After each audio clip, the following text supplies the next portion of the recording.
সবাইকে শুভেচ্ছা। আমি মোহাম্মদ হুমায়ুন কবির, বাংলাশেপ প্রকল্পের প্রকল্প পরিচালক। আমি বাংলাশেপ প্রকল্পের আওতায় আমরা মাঠ কার্যক্রম বাস্তবায়নের ক্ষেত্রে সবচেয়ে যে বিষয়টিকে গুরুত্ব দেব সেটি হলো আমাদের দল নির্বাচন।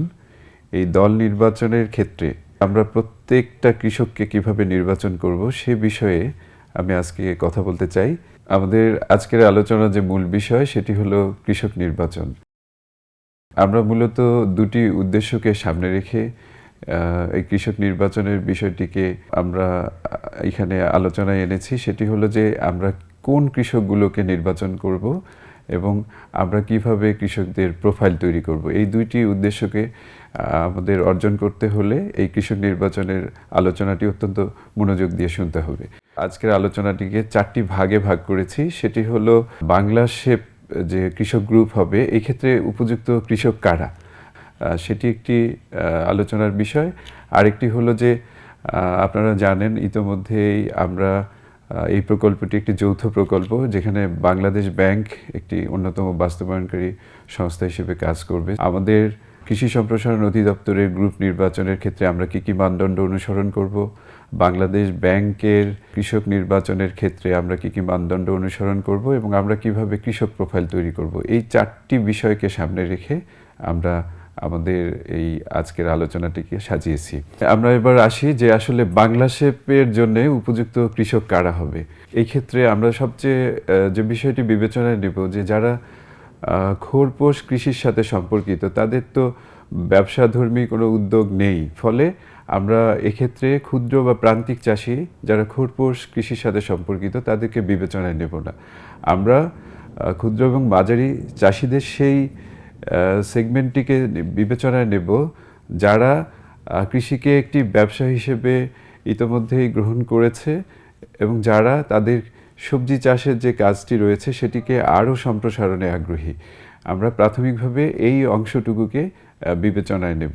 আর যারা মাঝারি বা বড় আকারের চাষি রয়েছেন তারা তাদের সামাজিক মর্যাদা বা তাদের যে আর্থিক সক্ষমতা, সে কারণে তারা বাজারে ক্রিয়াশীল যে বিভিন্ন অ্যাক্টররা রয়েছেন তাদের সাথে একটা সংযোগ তাদের রয়েই যায়, ফলে তাদের বিক্রির ক্ষেত্রে খুব বেশি বেগ পেতে হয় না। সেজন্যে আমরা মাঝারি বা বড় আকারের চাষিদের এই প্রকল্পের আওতায় গ্রুপ নির্বাচনের ক্ষেত্রে সদস্য হিসেবে বিবেচনা করব না। আমরা যে বিষয়টি এতক্ষণ বললাম যে আমরা কোন ধরনের কৃষককে বিবেচনায় নেব, তো এই ক্ষেত্রে আমরা একটা ফার্মিং স্কেল পিরামিড রয়েছে, এটির কথা বিবেচনা করতে পারি। আপনারা খেয়াল করবেন যে আমাদের কৃষকরা বেশিরভাগই ক্ষুদ্র এবং প্রান্তিক কৃষক। তারা একেবারে পিরামিডের শেষের দিকে অবস্থান করে এবং তাদের সংখ্যা প্রায় 70%-এর অধিক। আর যারা মাঝারি বা বড় কৃষক তাদের সংখ্যা অপেক্ষাকৃত কম। আমরা এই ক্ষেত্রে পিরামিডের মধ্যবর্তী পর্যায়ে যারা তাদের কৃষিকে একটি ব্যবসা হিসেবে দাঁড় করাতে চান এবং যারা তাদের সবজি চাষকে আরও সম্প্রসারিত করতে চান, এই রকম যাদের মধ্যে আকাঙ্ক্ষা রয়েছে, আমরা সেই সব কৃষককে আমাদের এই দল নির্বাচনে কৃষক নির্বাচনের ক্ষেত্রে আমরা চিন্তা করব। তো আমরা ফার্মিং স্কেল পিরামিডের ঠিক মধ্যবর্তী পর্যায়ে যারা রয়েছেন, আমরা সেই সব কৃষককে আমাদের এই কৃষক নির্বাচনের ক্ষেত্রে বিবেচনা করব। এখন আসি যে আমরা কৃষি সম্প্রসারণ অধিদপ্তরের আওতায় আমাদের যে কৃষক গ্রুপগুলো আমরা নির্বাচন করব, সেই নির্বাচনের ক্ষেত্রে আমরা কোন কোন কৃষককে এবং তার কি বৈশিষ্ট্য থাকলে আমরা সেই সব কৃষককে বিবেচনা করব সে বিষয়টিতে আসি।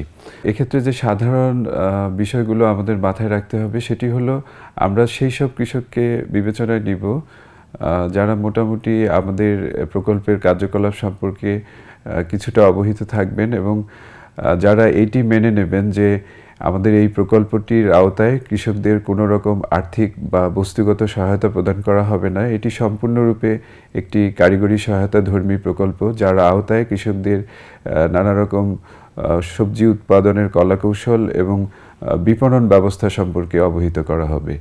তো এই ক্ষেত্রে আসলে এই বিষয়গুলো অনুধাবনের যোগ্যতা থাকা খুব দরকার। সেই ক্ষেত্রে আমাদের শিক্ষিত কৃষককে নির্বাচন করতে হবে। কিছুটা অক্ষর জ্ঞান সম্পন্ন কৃষক নির্বাচন করা এখানে খুবই গুরুত্বপূর্ণ। তো আমরা যেটি ভেবেছি যে আমাদের প্রকল্পের আওতায় যে গ্রুপগুলো হবে এটি 25 সদস্যের হবে। তো কমপক্ষে এই 25 জন সদস্যের মধ্যে 15 জন কম বেশ শিক্ষিত হবেন, যাদের পঞ্চম শ্রেণী বা তদূর্ধ্ব স্তরের শিক্ষাগত যোগ্যতা থাকবে।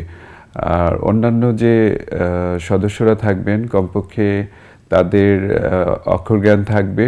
লিখতে না পারলে আমরা কৃষকদের পরিবারভুক্ত কোনো সদস্য যদি লেখাপড়ার সাথে সম্পর্কিত থাকেন এবং সেই সদস্য তার বাবা বা মা স্থানীয় সদস্যকে সহায়তা করবেন এই মর্মে প্রতিশ্রুত হন, তাহলে আমরা এইরকম শুধুমাত্র অক্ষর জ্ঞান সম্পন্ন কৃষককেও নির্বাচন করতে পারবো।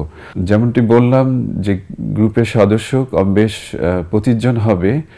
সদস্য নির্বাচনের ক্ষেত্রে আমাদের একটি বিষয় আমলে নিতে হবে, সেটি হলো যে কৃষি সম্প্রসারণ অধিদপ্তরের যে নীতিমালা রয়েছে যে কোনো গ্রুপ গঠনের ক্ষেত্রে কমপক্ষে 30% সদস্য মহিলা হবেন, সে বিষয়টি অবশ্যই নিশ্চিত করতে হবে। এর পাশাপাশি আমরা যখন সদস্য নির্বাচন করব আমরা সংখ্যালঘু সদস্যদেরও অগ্রাধিকার দেব। এ বিষয়টি অবশ্যই প্রতিপালন সাপেক্ষে আমরা আমাদের গ্রুপগুলো গঠন করবার চেষ্টা করব। এবার আসি যে আসলে কৃষক গ্রুপের যারা সদস্য হবেন তাদের অভিজ্ঞতার শর্ত কি হবে। আমরা সেই সব কৃষককে বিবেচনায় নেব যারা কমপক্ষে একাধারে 3 বছর সবজি চাষের সাথে সম্পর্কিত রয়েছেন এবং এই 3 বছরে তারা কম বেশ 5 ধরনের সবজি আবাদের সাথে সম্পর্কিত ছিলেন। আর আমরা যারা পূর্বতন কোনো দলের সাথে বা গ্রুপের সাথে কাজ করেছেন, এইরকম অভিজ্ঞতা রয়েছে, তাদেরকেও আমরা আমাদের এই গ্রুপে অন্তর্ভুক্ত করতে পারবো।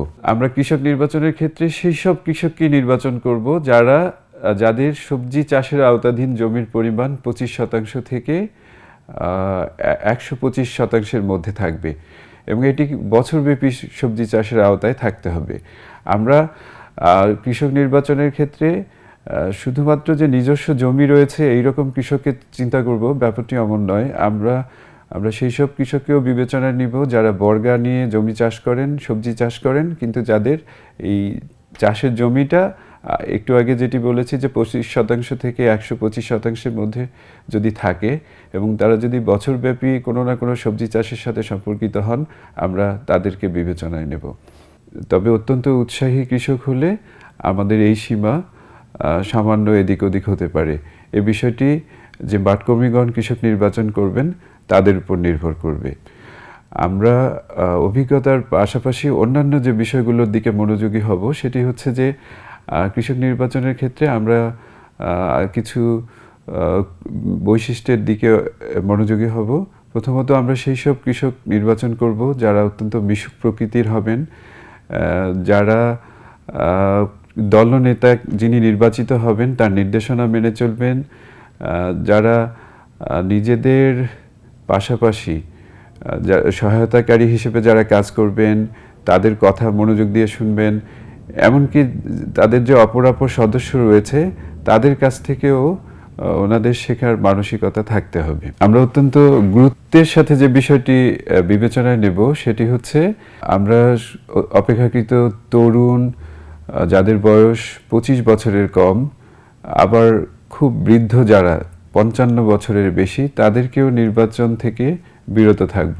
তবে শারীরিকভাবে যদি কেউ সুস্থ হন এবং তার বয়স যদি 55 বছরের বেশি হয়, সেক্ষেত্রেও আমরা তাদেরকে আমাদের গ্রুপের সদস্য হিসেবে অন্তর্ভুক্ত করতে পারবো। আমরা সেই সব কৃষককে নির্বাচন করব না যারা অন্যত্র চলে যেতে পারেন বা পেশা পরিবর্তন করে স্থানান্তরিত হতে পারেন। এটি অত্যন্ত গুরুত্বের সাথে বিবেচনা করতে হবে।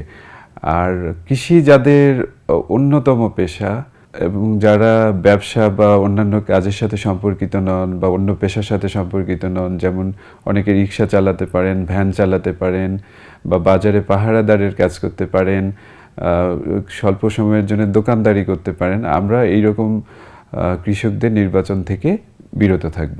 আমরা নির্বাচনের ক্ষেত্রে প্রাথমিকভাবে প্রকল্পের বিষয়বস্তু সম্পর্কে তারা অবহিত হয়ে সম্মত হবেন এমন লোকদের নির্বাচন করব। আমরা নির্বাচনের ক্ষেত্রে অভিজ্ঞতা এবং শিক্ষাগত যোগ্যতার যে বিষয়গুলো বললাম সেটি বিবেচনায় নেব এবং সবশেষে অন্যান্য যে বিষয়গুলো বললাম সেগুলো অত্যন্ত যত্নের সাথে আমরা বিবেচনা করব এবং এক্ষেত্রে যে মাঠকর্মী ভাইরা রয়েছেন তাদের অত্যন্ত দক্ষতার সাথে এই কৃষক নির্বাচনের কাজটি সম্পন্ন করতে হবে, কারণ এই কৃষক গ্রুপগুলোই হলো আমাদের যাবতীয় কার্যক্রম বাস্তবায়নের অন্যতম হাতিয়ার। এই কৃষক গ্রুপের কৃষক নির্বাচনে যদি আমরা ভুল করি তাহলে আমাদের প্রকল্পের সফলতা আসবে না।